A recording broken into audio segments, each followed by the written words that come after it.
Pag ganitong carburetor mga kalolo sa atin, ano yan, nakatono na to mga kalolo Tingnan nyo na talagang delay yung response ng throttle. Tingnan mo. Ang tunog niya, breng, breng, breng. Tingnan nyo.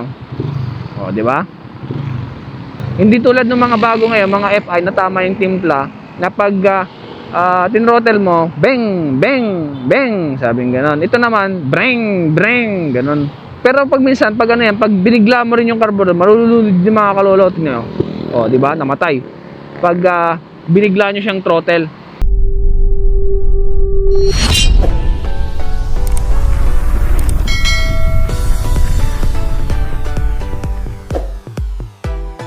What's up mga kalolo? TMX Moto here. Welcome sa panibagong vlog natin ngayon mga kalolo Pauwi na tayo galing sa ating trabaho at alas 10 na bago tayo nakauwi mga kalolo Kasi may tinapos lang tayo What's up mga kalolo? So ang pag-uusapan natin ngayon mga kalolo is yung delay yung response ng throttle Sa throttle na mga kalolo, cause yan ng pag-delay ng throttle ng carburetor nyo is yung sa marumi yung filter, kasi kailangan na nililinisan yung filter mga kalolo. Siguro mga once a month. Pag sa mga washable, pwede yan once a month. Kasi dito kay TMX 155 natin, once a month ko siya pinapalitan. Meron akong isang extra, balang ginagawa ko doon, pinagpapalit-palitan ko kada buwan, Tapos sa mga sa mga hindi naman washable, siguro sa mga kada quarterly or 2 months, palit na kayo para kung sakali yung response ng throttle nyo maganda yung higop ng carburetor ng hangin. Kasi minsan diyan nagko-cause yan mga kalolo pag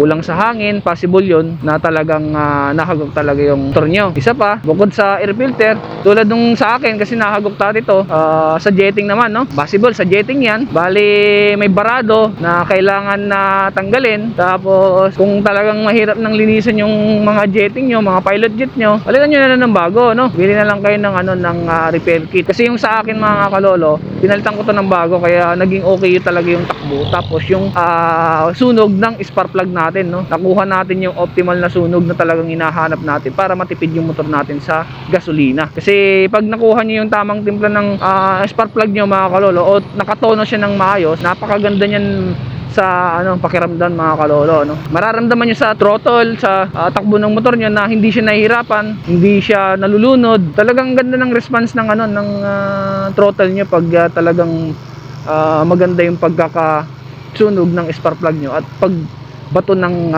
gasolina at hangin, Tapos pangatlo, baka yun dun sa carburetor nyo, yung mga butas-butas is yung barado, barado, kasi minsan nababara yan kasi yung mga iba nag open carb or walang air filter.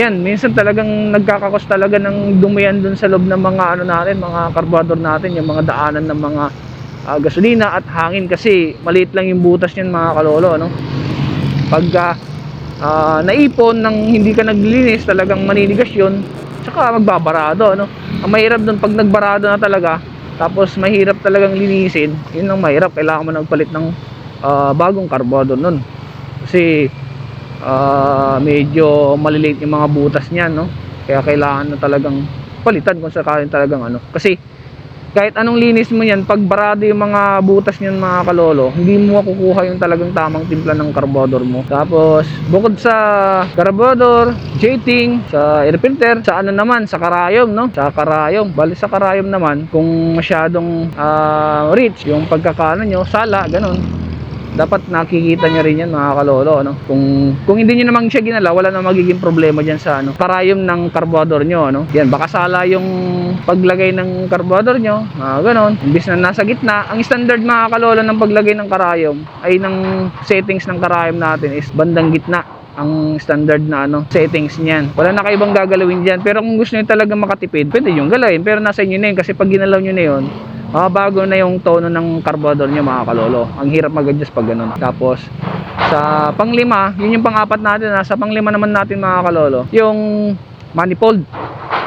Possible din yung manifold nyo is singaw, kasi yung sa akin din talagang pinalitan ko yung manifold din mga kalolo. Hindi lang siya original, pero pwede na rin.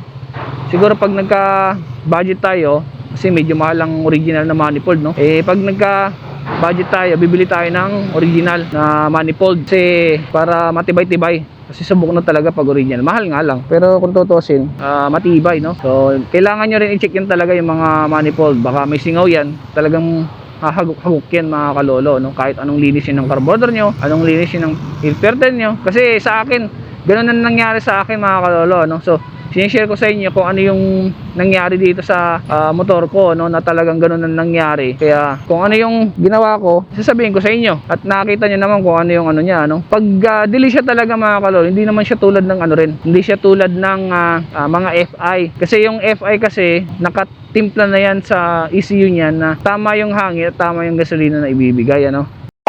Tapos isa pa mga kalolo, no.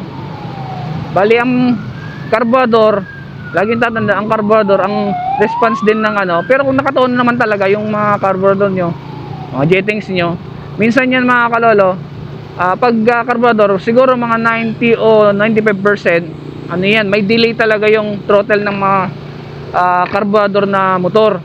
Kasi hindi naman siya tutulad ng ano, hindi siya tulad ng mga FI na tama yung timpla, tama yung bigay ng hangin at gasolina.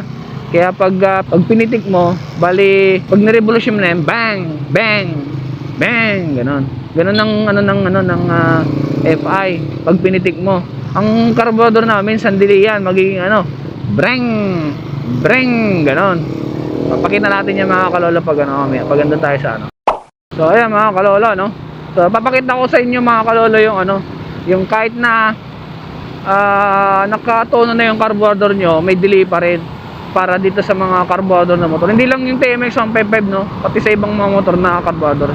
Bali ito 90 or 95% na delay pa rin yung ano response ng throttle kahit na nakatono, nalinisan yung mga oil filter, okay yung mga jetting, pati carburetor. So papakita ko dito mga kalolo, ano, na kahit itong sa akin, delay pa rin yung response, no.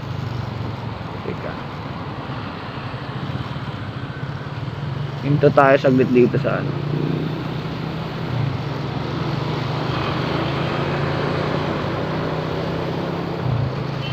Hinto tayo dito saglit para makita nyo mga kalolo, ano.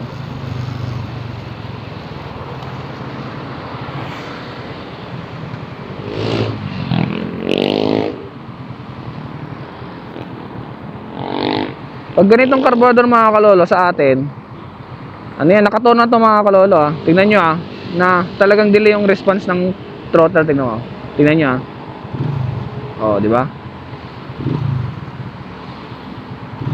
Ang tunog niya, breng, breng, breng, tingnan nyo, di ba?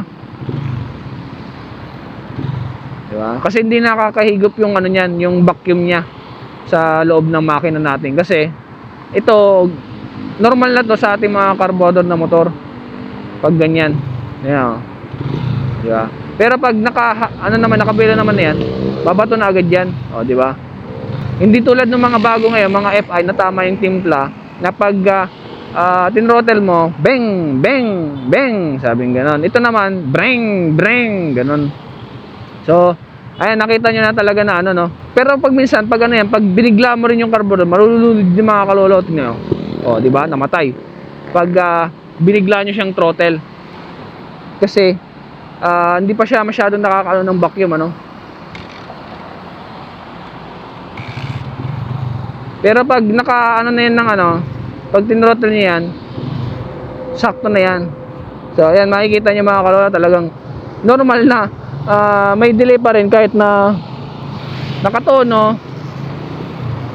or malinis na yung mga jetting, mga air filter, no, na talagang may delay pa rin kahit na ano, malinis yan.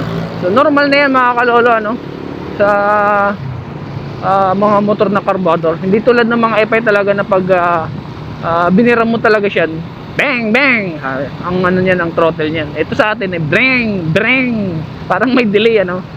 Normal na yun, no, normal na yun. Pero pag mga ganito na nakabelo naman na siya, pag tinrottle mo, wala nang delay, ano. Tingnan mo, diba? Pero pag binigla mo na mababa yung takbo mo, tapos naka ano ka ng speed talaga, yung gear mo, talagang madidelay ka, no.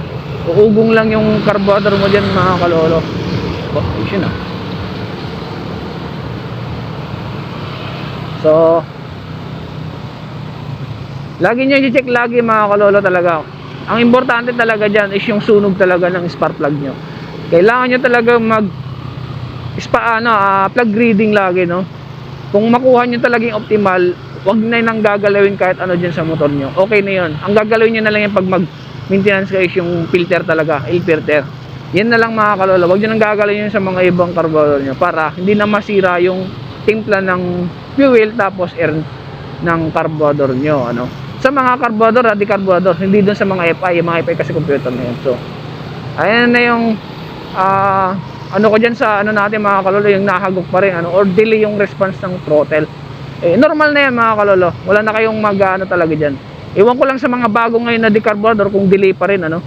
Pero sa mga ganitong mga motor natin na talagang luma na, wala tayong magagawa dyan mga kalolo, talagang normal na yan. So, ayan naman na mga kalolo. So, kita sa susunod na vlog. Peace!